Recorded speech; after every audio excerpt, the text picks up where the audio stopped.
நீங்க பண்ற ஃபுட் பிசினஸ்ல நிறைய செலவு ஆகுதா? இன்ஃபினிட்டி ஃபுட் அகாடமில உணவு தொழிலை கத்துக்கிட்டு யாருக்கு வேண்டுமானாலும் ட்ரெயின் பண்ணலாம். சம்பளத்தை லட்சக்கணக்கில் மிச்சப்படுத்தலாம்.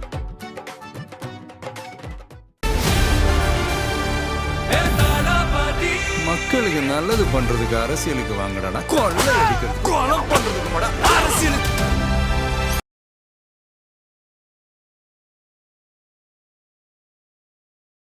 ஏன்டா ஏன் மேலே பழிய தூக்கி போட்டிங்கன்னு கேட்டாரா சார்? அதுக்கு முன்னாடியே கரூர் விஷயத்துக்கு ஏன் மேலே ஏன்டா பழிய போட்டேன்னு. பாதிக்கப்பட்ட உயிரை பறி கொடுத்த உறவினர்கள் யாருமே சொல்லலை.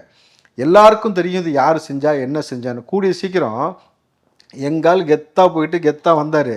இல்லை இன்னொரு ஆளுக்கு பாருங்கள், திடீர்னு நெஞ்சை பிடிச்சிட்டு ஒன்றுக்கு வந்துக்கிட்டு இனிமேட்டு தான் எல்லா சீனும் வந்து அரங்கேற. ரெண்டாவது இதுதான் 2.0. இப்போ இந்த ஒத்த சீட்டுக்கும் 2 சீட்டுக்கும் காலங்காலமாக சிறுபான்மை நபர்கள் அடிமைப்பட்டு திமுகவிடம் இருந்துட்டு திமுக தான் நம்மளுடைய பாதுகாவலன்னு சொல்கிறதும், கேவலமத்து போய் நீங்கள் நோம்பு வந்துச்சுன்னா அவர் தான் கஞ்சி காய்ச்சதுக்கு அரிசி கொடுக்குறான்றதும், ஹஜ்ஜுக்கு அனுப்புறதுன்றதும், இப்படி சொல்கிறப்ப எல்லாத்தையும் எதை கழட்டி அடிப்பேன்னு நான் தெரியாது. ஏன்னா 1500 வருஷம் ஆச்சு இஸ்லாமிய மார்க்கம் தோன்றி.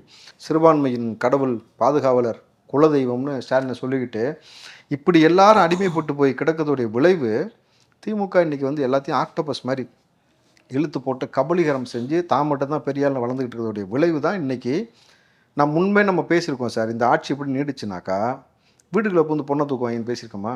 எல்லாத்தையும் சரி செய்ய வேண்டிய இடத்துல உட்காந்துக்கிட்டு அதை பற்றி எந்த கவலையுமே படாமல் கேட்டால் திராவிட மாடல்ன்ற, நல்லாட்சியை கொடுக்குறோன்ற, பெண்களின் பாதுகாவல்ன்ற, சிறுபான்மையின் பாதுகாவல்ன்ற எப்படி உருட்டிக்கிட்டு கேவலமான ஒரு அரசியல் செஞ்சுட்டு, ஆனால் இந்த வெக்கம், மானம், ஈனம், ரோசம் அரசியலுக்கு வந்தால் இருக்கக்கூடாதுன்னு சொல்கிறாங்கல்ல, அதை வந்து உதாரணமாக நம்ம பார்க்கலாம்னா இவங்கள தான் சார் பார்க்க முடியும். ஏதாவது ஒன்று இருக்கா பாருங்களேன், எதுவுமே நடக்காத மாதிரியும் நல்லாட்சி கொடுத்த மாதிரி எல்லாத்தையும் தொடச்சிவிட்டு அப்படியே அடுத்த நாள் ஃப்ரெஷ்ஷாக வந்து பேசுகிறாங்க சார். பலன்னு எஸ்ஓபி உங்கள் கண்ட்ரோல் கிடையாது, காவல்துறை உங்கள் கண்ட்ரோல் கிடையாது. இனிமேட்டு எல்லாமே பார்த்தீங்கன்னா நேரடியாக மக்கள் மத்தியில் உட்காந்து யார் என்னென்ன வேலை செஞ்சுருக்காங்கன்றதை உடைக்க தான் போகிறோம். தளபதி ஆனால் கிரவுண்டில் இறங்குறதுக்கான ஆயத்தம் ஆகிட்டார் சார். ஒரு 3 நாள் சார். ரம்ஜான் வரைக்கும் தான் sir dead line. Okay, Ramzan முடிஞ்ச உடனே இறங்குறார் சார். ரெட்டலோக்ஸ் நெஞ்சங்களுக்கு வணக்கம். நான் கார்த்திக். இன்றைய நேர்காணலில் நம்முடைய இணைந்திருப்பவர் தமிழக வெற்றிக் கழகத்தினுடைய மாநில செய்தி தொடர்பாளர் திரு ராவுத்தர் இப்ராஹிம் அவர்கள். வணக்கம் சார். வணக்கம் சார். எப்படி இருக்கீங்க? நல்லா இருக்கேன் சார். சூப்பர். சார் வந்திருக்காரு, ரொம்ப நாள் கழிச்சு வந்திருக்காரு. அவர் இருக்கும்போதும் அதை நம்ம சொல்லணும். தொடர்ந்து ரெட்டலோக்ஸை வந்து சப்ஸ்கிரைப் பண்ணுறவங்களுக்கு மிக்க நன்றி. பண்ணாதவங்க தொடர்ந்து சப்ஸ்கிரைப் பண்ணிட்டு பாருங்க. ஆரம்பிக்கலாமா? ஒரு நீண்ட நாள் கழிச்சு ஒரு நேர்காணல் அப்படின்ற போது முக்கியமான நேரத்தில் வந்திருக்கீங்க. எலெக்ஷன் டேட்டு அறிவிச்சிட்டாங்க. இதுக்காக தான் காத்துக்கிட்டு இருந்தாங்க. எல்லா தமிழக மக்களே இதுக்காக தான் வந்து காத்துக்கிட்டு இருந்தாங்க. அப்படின்னும் போது ஏப்ரல் 23 வந்து தேர்தல் அறிவிச்சாச்சு. கிட்டத்தட்ட இன்னொரு 38 நாள் தான் இருக்குது. அப்படின்னும் போது தாவேகா எந்த அளவுக்கு தயாராகி இருக்காங்க? ஏகப்பட்ட செய்திகள் உங்களை பற்றி தான், தாவேக்காவை பற்றிய செய்திகள் தான் எந்த நேரமும் செய்திகளில் வளம் வந்துக்கிட்டே இருக்குது அப்படின்னு சொல்லலாம். தாவேக்காவுக்கு 80 சீட்டுகள் ஒதுக்கப்பட்டது, துணை முதல்வர் பதவி, எதிர்க்கட்சி தலைவர் பதவி அப்படின்னு ஏகப்பட்ட விஷயங்கள். சிடிஆர் நிர்மல்குமார் இல்லை, விஜயே வந்து சொன்னாலும் நாங்கள் நம்ப தயாராக இல்லை, கூட்டணி இல்லைன்னு நாங்கள் வந்து பேசுவோம்னு ஒரு பக்கம் போயிட்டுருக்கு. உண்மையிலேயே என்ன நடக்குது, என்ன போயிட்டுருக்கு தாவேக்காக்குள்ளார்? அறம்போதில் அறமெண்டல் பேசுகிறதெல்லாம் பெருசாக எடுத்துக்கக்கூடாது. இதுதான் யதார்த்தமான உண்மையாக நீங்கள் பார்க்கணும். அதாவது இந்த பங்குனியில் மங்குனிகளுக்கு மண்டை குழம்பி போய் சுற்றிக்கிட்டு இருக்குதுங்க. கோட் ஆஃப் கான்டக்ட் வந்து தெளிவாக சொல்லிடுச்சு, இனிமேட்டு வந்து தூக்கு அப்படின்ட்டாங்க. எல்லா இடத்துலையும் சேலனுடைய புகைப்படத்தை எடுத்தாங்க பார்த்தீங்களா? ஆமாம். அவன் அப்படி நார்மலாக எடுத்திருந்தா எனக்கு பிரச்சனையே இல்லை சார். ஒருத்தன் அவன் என்ன மைண்ட் செட்டில் இருந்தான்னு தெரில, ஒரு ஆஃபீஸில் எடுக்கிறான். ஃபோட்டோ எடுக்க போகிறேன், கடைசியாக மூஞ்சி பார்த்துக்க நானு டேய் எதுக்கு எந்த டைலாகடா அப்படி சொல்லி வச்சிருக்கேன், நீ என்ன மைண்ட் செட்டில் தான் இருக்கிற அப்படின்ட்டு. இதுக்கு மேலே அந்த ஃபோட்டோ இருக்காதான், அதுக்கு ஃபோட்டோ எடுக்க போகிறேன், கடைசியாக மூஞ்சி பார்க்கலாம் பார்த்துக்கனாக்கா அவன் என்ன மனதில் இருந்தானோ, என்ன விரக்தியில் இருந்தானோ. ஒரு வீடியோ இருக்கு. அந்த வீடியோ பார்த்துட்டு ஒரு கவர்மெண்ட் ஆஃபீஸில் போட்டிருக்கு, அந்த மாதிரி எடுத்துட்டா. நீங்கள் தலைமைச் செயலகத்தில் எடுத்தது அதை விடுங்க, அது பெருசாக எடுத்தாங்க நம்ம பார்த்தோம். எல்லா அலுவலகத்துலேருந்து எடுக்கிறோம் இல்லையா? எடுக்கும் பொழுது ஒருத்தன் இப்படி செஞ்சுட்டான். அதை பார்த்துட்டு அடக்கிருக்கு வேலை ஏன்டா அப்படி பேசிகிட்டு இருக்கிற அப்படின்ற மாதிரி. ஏன்னா நமக்கு அது இல்லை, அவனுடைய இன்டென்ஷனும் அவன் அந்த மாதிரி நோக்கத்தில் சொல்லலை. பட் இந்த ஃபோட்டோ இங்கே இருக்காது அப்படின்ற மாதிரி யதார்த்த சொல்லாடல சொல்லிட்டான். ஸோ இது ஒரு புறம். இன்னொரு புறம் பார்த்தீங்கன்னாக்கா அவர் கூட பேசினார், இவர் கூட பேசினார், தொடர்ச்சியாக ஒரு வதந்தியை பரப்பிக்கிட்டே இருந்தாங்க. பவன் கல்யாண் வந்து விஜயிடம் பேசினார், துணை முதலமைச்சரை கொடுக்க போகிறாரு, 80 சீட்டு 90 சீட்டு அப்படி இப்படின்னு உருட்டினாங்க இல்லை. பவன் கல்யாண் கடைசியில் நேற்று வந்து ஸ்லிப்பர்ஸில் ஒன்லி சாணி கிடையாது சார், நான் குருநாதா புது ஐட்டமாக இருக்குன்ற மாதிரி அப்படி முக்கி ஒச்சடி சொன்ன வாயிலே அடிச்சிருக்காரு பாருங்க. அடிச்சாரா இல்லையா? நான் விஜய்கிட்ட பேசவே இல்லை, நாங்கள் பேசி பல வருஷம் ஆச்சு. 20 வருஷம் ஆச்சு. 20 வருஷத்துக்கு முன்னாடியே பேசியிருக்காரு பாருங்களேன், வாங்க துணை முதலமைச்சர் அப்படின்ற மாதிரி படம் வரும்போதே சொல்லியிருக்காரு. அப்போவே 2 பேரும் சேர்ந்து பேசியிருக்காங்கன்ற மாதிரி. சார் புத்தி கட்டவனுங்க ஒரு நரேட்டிவ் செட் பண்ற அப்படின்ற பேர்ல பேசுனதா சொன்னதே அந்த கட்சியில இருக்கக்கூடிய ஒரு நபர் தானே சொல்றாரு. இந்த மாதிரி பவன் கல்யாண் ரஜினி கிட்ட இவரு விஜய் கிட்ட பேசிட்டு இருக்காருன்றத அந்த கட்சியில இருக்கக்கூடிய ஒரு நபர் தானே வந்து, கட்சி பவன் கல்யாண் கட்சியில இருக்கக்கூடிய ஒரு நபர், பாஜக இருக்கக்கூடிய ஒரு நபர் வந்து சொல்றாரு. நீங்க அதெல்லாம் பெரிய விஷயமா எப்பயுமே பார்த்துக்கூடாது. கொரோனா நேரத்தில் விளக்கேற்றுங்க கை தட்டுங்கன்னு சொன்னால் நீங்கள் எப்படி கடந்து போகணுமோ அதே போல் சில விஷயங்களை கடந்து போகணும் சார். இங்கே எல்லா கட்சியிலையும் விலை போவதற்கு ஆள் இருப்பாங்க. அதுபோல் வந்து இவங்க விலை போய் அவன் ஏதோ ஒரு நெரேட்டிவ் செட் பண்ணுறான். இந்த பக்கம் ஒரு ஆண் நிறுவனம்னு ஒன்று வச்சுக்கிட்டு இவங்க ஒரு அஜெண்டா செட் பண்ணி விட்டுனாங்க பார்த்தீங்களா. இது ஒரு பக்கம் உருட்டுது, இது ஒரு பக்கம் உருட்டுதுன்னும் பொழுது எல்லா விஷயத்துக்கும் முற்றுப்புள்ளி வைக்கிற மாதிரி டெல்லியிலேருந்து கில்லியா வந்தாரா வெளியில், அசால்ட்டாக அப்படி ஒரு சைகை செஞ்சுட்டு வந்தார். இவனுங்க அதையும் எப்படி பேசினாங்க பாருங்க. என்ன விஷயத்துக்கு போயிருக்காரு, எப்படி வராரு, அவர் தான் உறுத்தலை, உன்னை நீ தூக்கி போட்டு மிதிக்கலை, நான் கோலா கண்டுட்டு வந்துருச்சு, உனக்கு நீ சாணி மிதி சக்கம் மிதி தான். அவர் தெளிவாக சொல்லிட்டு போனார். ஏன்டா ஏன் மேலே பழிய தூக்கி போட்டிங்கன்னு கேட்டாரா சார். அதுக்கு முன்னாடியே கரூர் விஷயத்துக்கு ஏன் மேலே ஏன்டா பழிய போட்டேன்னு. பாதிக்கப்பட்ட உயிரை பறி கொடுத்த உறவினர்கள் யாருமே சொல்லலை. எல்லாருக்கும் தெரியும் இது யார் செஞ்சா என்ன செஞ்சான்னு. கூடிய சீக்கிரம் எங்கால் கெத்தாக போயிட்டு கெத்தாக வந்தார். இல்லை இன்னொரு ஆளுக்கு பாருங்க திடீர்னு நெஞ்சை பிடிச்சிட்டு ஒன்றுக்கு வந்துக்கிட்டு இனிமேட்டு தான் எல்லா சீனும் வந்து அரங்கேறும். 2வது இதுதான் 2.0. இல்லை எனக்கு ஏன் கொடுத்தாங்கன்னு தெரியல, சம்மன் எனக்கு ஏன் கொடுத்தாங்கன்னு தெரியல. அது இல்லை மேட்ரு. அதில் எவ்வளோ டாக்டிஸாக கோர்த்தாரு பாருங்க. என் கூட பல பேரும் வந்தாங்க, எல்லாருக்கும் சம்மன் கொடுங்க, சேர்ந்து போகிறோம். அது என்னன்னாக்கா, ஒன்று நீ என்னை காப்பாற்று, இல்லை நான் மொத்தமாக எல்லாத்தையும் மாட்டி விட்டுருவேன் அப்படின்றவுடைய சொல்லாடல் தான் நம்ம 10 ரூபா பேசின விஷயத்த நம்ம பார்க்க முடியும் பொழுது. அதுக்கெல்லாம் அசர் ஆளானாங்க. நாங்கள் எவ்வளோ பெரிய ஆளு, எவ்வளோ பெரிய 2 ரீல்ஸ் பண்ணக்கூடிய 2 மாபெரும் குழந்தை செல்வங்களை கூட்டிட்டு போய் நாங்கள் முதலமைச்சர் முன்னாடி எதுக்கு உட்கார வைக்கிறோம் சார்? ஒன்று ஒரு பால் பாட்டை தூக்கிட்டு சுற்றின குழந்தைய கூட்டு போய் துணை முதலமைச்சர் நிப்பாட்டினேன். இப்போ உண்மையாலுமே பச்சை பிள்ளை 2 பேரை கூட்டு போய் இங்கே வச்சு நீங்கள் வந்து முதலமைச்சர் பேசிக்கிட்டு இருக்கிற. நீங்கள் இதை பேசின ஒரு முதலமைச்சர், அதில் ஹைலைட்டே அந்த பசங்க தான். இவர் தான் நம்ம சிஎம். இது எப்படி இருக்க அண்ணா உனே தானே அதானே என்ன எனக்கு சிஎம்னு தெரியாதா? இது அப்படி இல்லை, இவர் தான் நம்ம சிஎம். இதுக்கு இன்னொரு பொருள் புரியுதா உங்களுக்கு? ஓ நம்பர் 1 அப்ப நீ நம்பர் 2. இதுதான் நம்ம சிஎம் சார். உங்களுக்கு தெரிஞ்சதுன்னா மோட்டிவ்ஸ் இருந்தா சொல்லுங்க. அவர் என்ன சார் சொன்னார் அதுக்கு? நானா மோட்டிவேஷனா நல்லா படிங்க அப்படின்ற மாதிரி ஏதோ சொன்னார். நல்லா படிங்க, இந்த மாதிரி ரீல்ஸ் போடுறத மட்டுமே பெருசாக எடுத்துகிட்டு செய்யாதீங்க. அப்போ நீ எதுக்கு கூப்பிட்ட அவரை? அது வேறு கேட்பான்ல அவன், நான் ரீல்ஸ் போடுறதுனால என்னை கூப்பிட்டேன், அப்போ ரீல்ஸ் போடாதன்ற.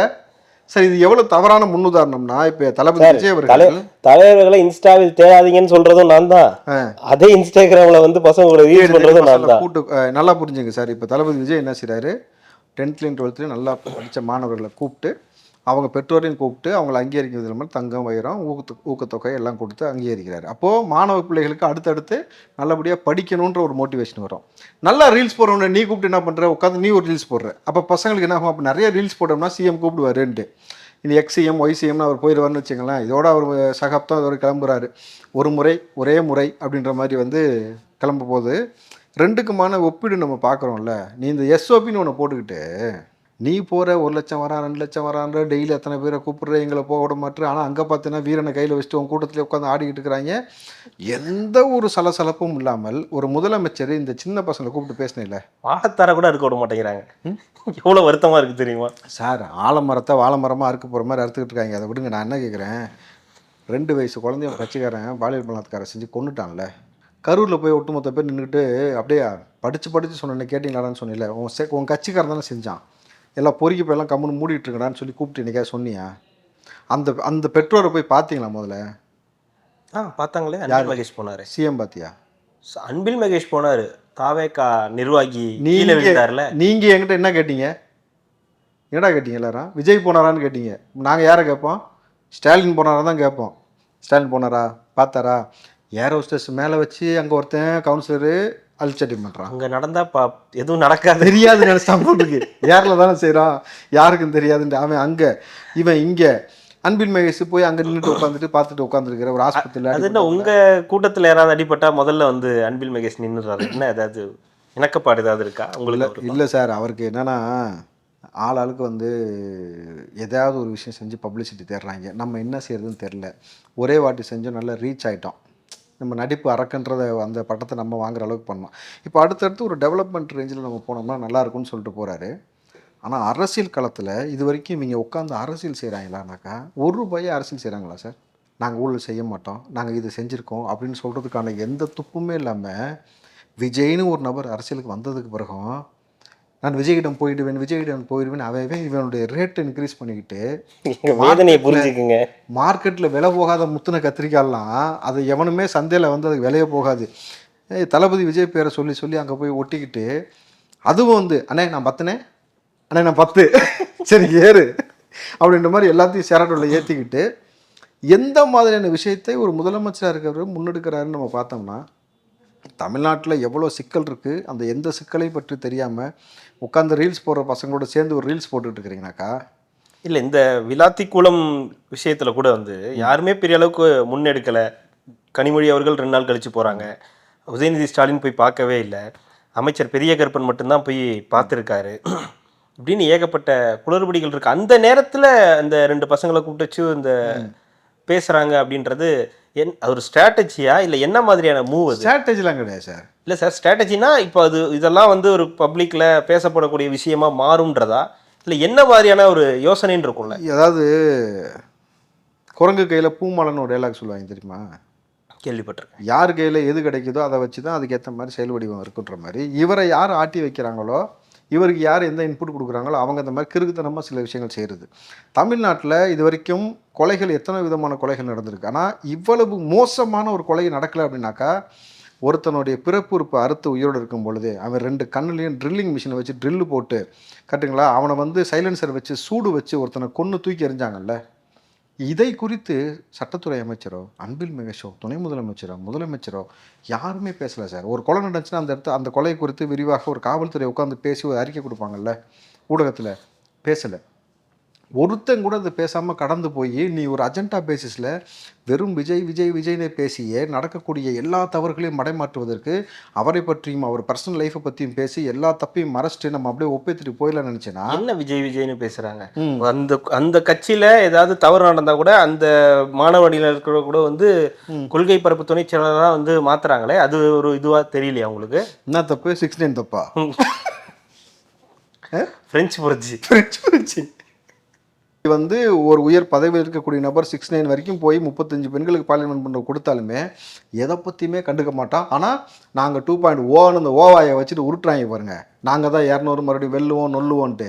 இப்படி ஒரு கேடுகட்ட பசங்களாம் நம்ம எங்கேயாவது பார்த்துருக்கோமா அப்படின்னாக்கா பார்க்கல அப்படின்னு தான் மக்கள் சொல்கிறாங்க. இது ரொம்ப அவலமான ஒரு கேவலத்தின் உச்சம் தானே. எப்படா இதுக்கெல்லாம் முட்டு கொடுத்து மறைச்சி அதை விட்டுட்டு சின்ன பசங்களை கூப்பிட்டு ரீல்ஸ் போகிறத வச்சு ஒரு முதலமைச்சர் பேசுகிறதும், சமீப காலமாக உதயநிதி எங்கேயும் பேசாமல் இருக்கிறதும், எல்லா நபரும் நீங்கள் கூட்டணி கட்சியில் இருக்கக்கூடிய நபர்கள் எல்லாருமே வந்து விஜய் அவர்கள்ட்ட நான் போயிடுவேன் சொல்லி நீ உன்னுடைய ரேட்டை ஏற்றிக்கிட்டு அங்கே போய் உட்காந்துக்கிட்டு இப்போ கடைசியாக ஒருத்தர் ஊட்டிகிட்டு இருக்காரு தெரியுமா, மிஸ்டர் வேலு. தவாக்கா ஃபஸ்ட்டு கருணாசுக்கு சொன்னாங்களாம், உனக்கு கவலையப்படாத மனசில் இடம் கொடுக்குறேன் அப்படின்னு இருக்காங்க. அந்தாலும் ஏதோ உழப்பலாட்டம் பண்ணுவோன்னே சரின்னு ஒரு சீட்டு ஒதுக்கியிருக்காங்க. ஆனால் எனக்கு என்ன அவலம்னா, இந்த இதுக்கு மத்தியில் சார் இஸ்லாமிய கட்சிகள் 6 கட்சி இருக்கிறீங்க, 6 கட்சிக்கும் சேர்த்து மொத்தமாக ஒதுக்குன இடம் வேணும் தெரியுமா? 6 சீட்டு. 6 ஒதுக்கியிருக்காங்களா? கேளுங்க, அண்ணன் திருமாவளவனுக்கு வழக்கமாக ஒரு 10 கொடுப்பீங்க. இப்போ நீங்கள் அதே இந்த பக்கம் பாமக எடுத்துட்டீங்கன்னா 15 சீட்டு மினிமம் நிற்கும் எல்லா இடத்துலையும். ஆனால் 6 கட்சி சேர்ந்து 6 சீட்டு தான் திமுக ஒதுக்கியிருக்கு. இதில் எஸ்டிபிஐக்கு 3 சீட்டு ஒதுக்கிட்டு திமுக சின்னத்தில் நிற்கணுட்டாங்களாம். அப்போ 3 நக்கிட்டு போயிடுச்சா? கொடுத்துட்டு அது கொடுக்கறதே கிடையாது, கணக்கு கிடையாது. அதை தான் சொல்கிறேன். அப்போ வெறும் 3 சின்னம், சரி 3 சீட்டு. இந்த 3 சீட்டில் மட்டும் நின்றுட்டு நீ என்ன இஸ்லாமியர்களுக்கு எதிராக திமுக செஞ்சுச்சுன்னு குரல் கொடுத்துருவேன். ஆனால் அப்படி வரவே இல்லையே. அப்படின்னா நேரத்துக்கு அவங்களுக்கு ஒரு எதிர்ப்பு நடந்திருக்குன்னா அவங்களும் வெளியே வந்திருக்கோங்களா? அவங்களும் வர மாட்டேங்கிறாங்களே. எப்படி சார் வருவாங்க? அதான் சொல்கிறேன்ல, என்றைக்குமே சில விஷயங்களுக்காக நேர்த்தியாக சில விஷயங்களை கடந்து போகணும். நீங்கள் என்ன பண்ணுறீங்கனாக்கா, உங்களுக்கான அடையாளத்தை கூட கொடுக்கல, ஒரு சுயேட்சை சின்னத்தில் நில்லுங்க அப்படின்னு சொல்லியிருக்கலாம். இல்லை நீங்கள் ஒரு சின்னம் கிளைம் பண்ணி நில்லுங்கன்னு சொல்லலாம். அதை விட்டுட்டு உதயசூரியன் சின்னத்தை தான் நிற்கணும்னு திமுக சொன்ன பிறகு நீங்கள் வந்து அதை ஒத்துக்கிட்டு போகிறீங்கனாக்கா, நாளைக்கு சிறுபான்மை மக்களுக்கோ அல்லது இங்கே இருக்கக்கூடிய காமன் பீப்புளுக்கோ இந்த ஆட்சி வந்து சரியில்லைனாக்கா நீ எப்படி குரல் கொடுப்ப? ஏற்று குரலே கொடுக்க மாட்டேல. இப்போ இந்த ஒத்த சீட்டுக்கு 2 சீட்டுக்கும் காலங்காலமாக சிறுபான்மை நபர்கள் அடிமைப்பட்டு திமுகவிடம் இருந்துட்டு திமுக தான் நம்மளுடைய பாதுகாவலன்னு சொல்கிறதும், கேவலமத்து போய் நீங்கள் நோன்பு வந்துச்சுன்னா அவர் தான் கஞ்சி காய்ச்சதுக்கு அரிசி கொடுக்குறான்றதும், ஹஜ்ஜுக்கு அனுப்புறதுன்றதும், இப்படி சொல்கிறப்ப எல்லாத்தையும் எதை கழட்டி அடிப்பேன்னு நான் தெரியாது. ஏன்னா 1500 வருஷம் ஆச்சு இஸ்லாமிய மார்க்கம் தோன்றி. அன்னையிலேருந்து நம்ம நோன்பு கஞ்சி காய்ச்சிட்டு தான் இருக்கிறோம், ஹஜ்ஜுக்கு போயிட்டு தான் இருக்கோம். 70 வருஷத்துக்கு மட்டும் தான் திமுக ஒருத்தன் வந்தானே, நீ தான் அது வரைக்கும் யார் அனுப்பிச்சாங்களே? நாங்களாக தானே போனோம். நீ என்ன புதுசாக வந்து எங்கள்கிட்ட படம் காட்டுறது? அதுக்கு எல்லா நபரும் சேர்ந்து அந்த நாசர்னு ஒரு ஆள்லாம் இருக்காரு பாருங்க. நாசரா?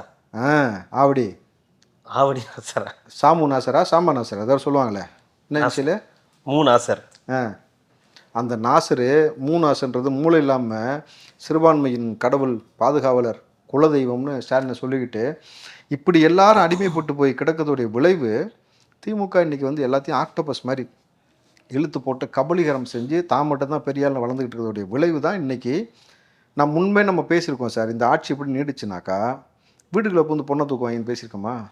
நடந்துச்சா சார்? முன்னாடி பாலியல் அத்துமீறல் எப்படி நடக்கும்னாக்கா, ஏதோ ஒரு இடத்துல ஒருத்தர் செஞ்சுட்டான்னு வரும். இப்போ கூட்டுப்பாலியல் நல்லா பாருங்கள், வெறும் கூட்டுப்பாலியல் மட்டும்தான் எல்லாருமே நடந்துக்கிட்டு இருக்கு. அப்போ பெண்களை தைரியமாக தூக்குறோம் அந்த ஆட்சியில். ரெண்டாவது, தூங்கிக்கிட்டு இருக்க இரவு வீடுகளில் வந்து உள்ள வந்து 3 வீடுகளில் போய் பாலியல் அத்துமீறல் செஞ்சான்னு செய்தி வந்துச்சு பார்த்தீங்களா? பெண்களுக்குன்றதை தாண்டி 60 வயதுக்கு மேலே உள்ள வயது முதிர்த்த அந்த பாட்டினே சொல்லலாம் அவங்கள. ஆமாம், பாட்டி தான். பாட்டிகளுக்கு நடக்கக்கூடிய அந்த இன்னைக்கு காலையில் சேலத்தில் ஒரு 66 வயது மதிப்பீட்டுக்கு ஒரு மூதாட்டிக்கு நடந்திருக்கு. 5 பேர் தடுத்துட்டாங்க. எப்படியோ ட்ரை பண்ணியிருக்காங்க சார். அங்கே போய் என்னடா ட்ரை பண்ணுறீங்க? அதுதான் தெரியல. 2 வயசு குழந்தை மூதாட்டி, ஏற்கனவே 80 வயசு மூதாட்டி இதே மாதிரி பாலியல் பண்ண செஞ்சு கொண்டுட்டாங்கல்ல. சிவகங்கையிலேயே இங்கேயும் இந்த 70 வயசு முதியவரை கொண்டுட்டு அவங்களுடைய மனைவிக்கு பாலியல் துன்புறுத்தல். நல்லா யோசிச்சு பாருங்கள். எல்லாமே ஸ்டாலின் அவர்களுடைய பேட்ச்மெண்ட்டாகவே இருக்கிறாங்க. இல்லை, ஏஜ் குரூப்பில் சொல்கிறேன். அந்த எல்லாத்தையும் சரி செய்ய வேண்டிய இடத்துல உட்காந்துக்கிட்டு அதை பற்றி எந்த கவலையுமே படாமல் கேட்டால் திராவிட மாடல்ன்ற, நல்லாட்சியை கொடுக்குறோன்ற, பெண்களின் பாதுகாவல்ன்ற, சிறுபான்மையின் பாதுகாவல்ன்ற எப்படி உருட்டிக்கிட்டு கேவலமான ஒரு அரசியல் செஞ்சுட்டு, ஆனால் இந்த வெக்கம், மானம், ஈனம், ரோசம் அரசியலுக்கு வந்தால் இருக்கக்கூடாதுன்னு சொல்கிறாங்கல்ல, அதை வந்து உதாரணமாக நம்ம பார்க்கலாம்னா இவங்கள தான் சார் பார்க்க முடியும். ஏதாவது ஒன்று இருக்கா பாருங்களேன், எதுவுமே நடக்காத மாதிரியும் நல்லாட்சி கொடுத்த மாதிரி எல்லாத்தையும் தொடச்சிவிட்டு அப்படியே அடுத்த நாள் ஃப்ரெஷ்ஷாக வந்து பேசுகிறாங்க சார். பலன்னு பெண்களுக்கு 5000 கொடுத்துருக்காங்க, மகளிர் இலவச பேருந்து, நான் முதல்வன் திட்டம், என்னுடைய ஏகப்பட்ட ஸ்கீமும் அவங்களும் கொடுத்துருக்காங்கல்ல. வெறுமனே அவங்கள வந்து இதை மட்டும் பார்க்குறீங்க, அதை மட்டும் சொல்ல மாட்டேங்கிறீங்க, அதை வந்து பெருமையாக சொல்லவே மாட்டேங்கிறீங்க. அது ஒரு அதை வச்சு தான் இப்போ தாவேக்கா கூட வந்தால் 2500 கொடுப்போன்னு மகளிர் இதில் வந்து விஜய் அவர்கள் சொல்கிறாருன்னா, இப்போ ஸ்டாலின் சொல்கிறது சரிதானே? நம்ம இனிமே சொன்ன வாக்குறுதிகளை இவங்க கொடுக்காம கடந்து போக முடியாது அப்படின்றதையும் பார்க்கணும் இல்லையா? நாங்கள் கை வச்சோமா பெண்கள் மேலே? உங்கள் ஆட்சியில் வந்து எவ்வளோ பேர் எங்கேருந்து ஆரம்பித்து எங்கே வரைக்கும் போனாங்க லிஸ்ட் எடுத்து தெரிஞ்சுங்களேன். அடேங்க அப்பா, போன இடத்துல காசை பிடிக்கிட்டு வந்து வரலாறுலாம் இருக்குது தெரியுமா? மவுண்ட் ரோடு வரலாறு ஒன்று இருக்குது தெரியுமா? ஆனால் கேட்டால் நான் மீசாவை பார்த்தேன், நீசாவை பார்த்தேன்றது. ஆனால் மவுண்ட் ரோடு வரலாறு, துபாய் வரலாறு, 3லேருந்து 30 வரைக்கும் ஆன வரலாறு, போன இடத்துல அதில் பாருங்களேன், டைலாக் கேளுங்க, நீயும் மின்புற்றா நானும் மின்புற்றேன்னு எதற்கு பணமா? அது அவங்க பணத்தை எடுத்துகிட்டு வந்திருக்கிறதுக்கு பாருங்க. இந்த வரலாறு இது எல்லாமே வந்து வனவாசம்னு ஒரு புத்தகத்தை தயவு செஞ்சு வாங்கி குறிப்பிட்ட சாப்டர்லாம் போட்டு அச்சடித்து கொடுக்கணும்னு நினைக்கிறேன். இதை பார்த்தாலே மக்களுக்கு புரிஞ்சிடும் இது என்ன வரலாறு, என்ன ஜீனு, எங்கேருந்து என்னென்ன மாதிரி உருவாயிருக்கணும் பொழுது. இவ்வளவு தான் இவங்க வரலாறு. இவங்க நம்மளை என்னமோ வந்து நாட்டை பாதுகாக்கக்கூடிய அந்த புரட்சியாளர்கள் மாதிரி பேசுகிறது கேவலம் சார். வெறும் அவதூறு, ஆபாசம், கொச்சையான பேச்சு, கேவலமான நடவடிக்கை, ஊழல், திருடு, பொய், கொலை இதை தாண்டி என்ன செஞ்சுருக்காங்கன்னு உருப்படியான 4 விஷயம் சொல்லுங்கள். வாய்ப்பில்லை ராஜா, வாய்ப்பில்லைன்னு இங்கே ஒரு அண்ணன் இருக்காருல்ல, அதே டைலாக் தான். இல்லை, இப்போது இன்னொரு பக்கம் வந்து தாவேக்காவுடைய அடுத்த கட்ட நடவடிக்கைகள் என்ன அப்படின்ற ஒரு கேள்வி வந்திருக்கு. இப்போ கோட் ஆஃப் கண்டக்ட் வந்துருச்சு. ஸோ இதுக்கப்புறம் நீங்கள் வந்து திமுக மேலே பழிகளை போட முடியாதுன்னு ஒரு பக்கம் உங்களை வந்து சொல்கிறாங்க. எங்களை அங்கே அனுப்பலை, எங்களுக்கு SOP அந்த மாதிரி பிரச்சனையெல்லாம் இனிமேல் நீங்கள் சொல்ல முடியாது. இதுக்கப்புறம் உங்கள் தலைவர் வீட்டை விட்டு வெளியே வருவாரா, மக்களை சந்திப்பாரா, இன்னும் 38 நாள் இருக்கு, என்னெல்லாம் பண்ண போகிறாருன்ற பல கேள்விகள் தாவேக்கா பக்கமும் இருக்கு இல்லையா? இதுக்கு என்ன பதில்? இன்றைக்கே தலைவர் தேனாம்பேட்டை ஆஃபீஸ் பண்ணிட்டார் பார்த்தீங்களா? தேனாம்பேட்டை எங்களுடைய கட்சி அலுவலகத்திற்கு, அங்கே அலுவலகம் இருக்கு இல்லையா, அங்கே வந்து வாய்ஸ் ஆஃப் காமன் நடந்துகிட்டு இருக்கு. அங்கே அந்த அலுவலகத்துக்கு இன்றைக்கி நேரடியாக வந்துட்டார். ஸோ அங்கே இருக்க வார் ரூமில் என்னென்ன மாதிரியான பணிகள் போயிட்டு இருக்கு, என்னென்ன நம்ம ஸ்ட்ராட்டஜிலாம் செஞ்சுருக்கிறோன்றதை இன்டெப்த்தாக உட்காந்து ஃபுல்லாக டிஸ்கஸ் பண்ணியிருக்காரு. ஸோ இதுக்கு முன்னாடி நீ போட்ட கட்டுப்பாடோ எங்களை வந்து அங்கே போகக்கூடாது இங்கே போகக்கூடாது அது செஞ்சோம் இது செய்வோம் இந்த சீனுக்கே இடம் கிடையாது. இதற்கு மேலே கிரவுண்டில் இறங்குறதுன்றது confirm sir. Code of conduct வந்துட்டு சார். இனிமேட்டு எந்த மாணவுக்கும் எந்த மாணவும் எந்த மரியாதையும் கொடுக்க வேணாம். அப்படின்னா என்ன, எந்த மன்னன் எந்த மாமன்னனாக இருந்தாலும் உங்களை நாங்கள் வந்து இனிமேட்டு புகழ்கிறதோ உங்களுக்கு வந்து அடிமைப்பட்டு கிடக்கக்கூடிய சூழலோ இனிமேட்டு இங்கே கிடக்காது. எஸ்ஓபி உங்கள் கண்ட்ரோல் கிடையாது, காவல்துறை உங்கள் கண்ட்ரோல் கிடையாது. இனிமேட்டு எல்லாமே பார்த்தீங்கன்னா நேரடியாக மக்கள் மத்தியில் உட்காந்து யார் யார் என்னென்ன வேலை செஞ்சுருக்காங்கன்றதை உடைக்க தான் போகிறோம். தளபதி ஆனால் கிரவுண்டில் இறங்குறதுக்கான ஆயத்தம் ஆகிட்டார் சார். ஒரு 3 நாள் சார். ரம்ஜான் வரைக்கும் தான் sir dead line. Okay, Ramzan முடிஞ்ச உடனே இறங்குறாரு சார்.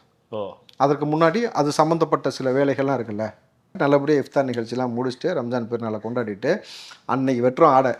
ஓகே, அன்னையிலேருந்து இருக்குது எல்லாத்துக்கும் பிரியாணி. எனக்கு ஓகே, நீங்கள் திமுகவை கூட சமாளிச்சிருவீங்க, எனக்கு ஓகே. அதிமுகவை என்டிஏ அலைன்ஸை கூட நீங்கள் சமாளிச்சிருவீங்க, ஓகே. மற்றதெல்லாம் உங்களுடைய கணக்கில். ரஜினி ரசிகர்களை எப்படி சமாளிக்க போகிறீங்க? ஏன்னா அவங்க வெகுண்டு எழுந்திருக்காங்க. லிங்கேஸ்வர சிரிக்கிறான் இல்லை, வெகுண்டு எழுந்திருக்காங்க. உங்களை தோக்கடிக்கணுன்றதுல வந்து குறியாக இருக்காங்க. ரஜினியே வேணான்னு சொன்னால் கூட அவங்க கேட்க மாட்டோம் அப்படின்ற அளவுக்கு வந்து சொல்லிக்கிட்டு இருக்காங்க. ரஜினியை வந்து தேவையில்லாமல் ஆதவ அர்ஜுனா அவர்கள் பேசி இழுத்து தேவையில்லாத சிக்கலை தாவேக்காக்கு உண்டாக்கிட்டாரோ? அப்புறம் விருப்பம் இருந்தால் சொல்லுங்க, இல்லை முடிக்கிறதுனா முடிச்சிடுறேன். எங்கள் ஆள் ஆத வச்சுனா தான் வாழ்க்கை சாப்பிட்டா மோசம், புரியுதுங்களா? அவர் சில சேட்டை பண்ணுற எல்லாத்தையும் என்ன பண்ணுறாருன்னா இழுத்து பிடிச்சிக்கிறாரு. மண்டை மேலே மட்டும் வைக்கிறது அவர் ஹைட்டுக்கு. என்னடா முளைச்சிருக்கு அண்ணா முளைக்க, என்னடா புடைச்சிருக்கு புடைக்கல என்ன முளைச்சிருக்குன்ற மாதிரி அவர் ஒரு கொட்டு. சரி, சொல்லுங்க, எப்படி சமாளிக்க போறீங்க? ஏதாவது வியூகங்கள் வகுத்திருக்கீங்களா அவங்களுக்குன்னு? ஏன்னா இப்போ திமுகவுக்கு என்ன பண்ணணும் ஸ்ட்ராட்டஜி ஏதாவது இருக்கும், என்டிஏவுக்கு என்ன இப்படி பேசுறது. இப்போ ரஜினி ரசிகர்கள் எப்படி கண்டுபிடிச்சி அவங்களை எப்படி வந்து இது பண்ண போறீங்க, அடக்க போறீங்க, அவங்கள மீறி எப்படி ஜெயிக்கிறதுக்கு முயற்சிகள் எடுக்க போறீங்க? சரி, அப்புறம் சார் சொல்லுங்க சார். போகலாம் சார், நல்ல சப்ஜெக்ட் வேறு ஏதாவது பேசுவோம். கண்டிப்பாக சார், அடுத்தடுத்த நிகழ்வுகளில் தொடர்ந்து பேசலாம். மிக்க மகிழ்ச்சி, நன்றி. நன்றி சார். மக்களுக்கு நல்லது பண்றதுக்கு அரசியலுக்கு வாங்கடா, கொள்ளை அடிக்கிறது, கொலை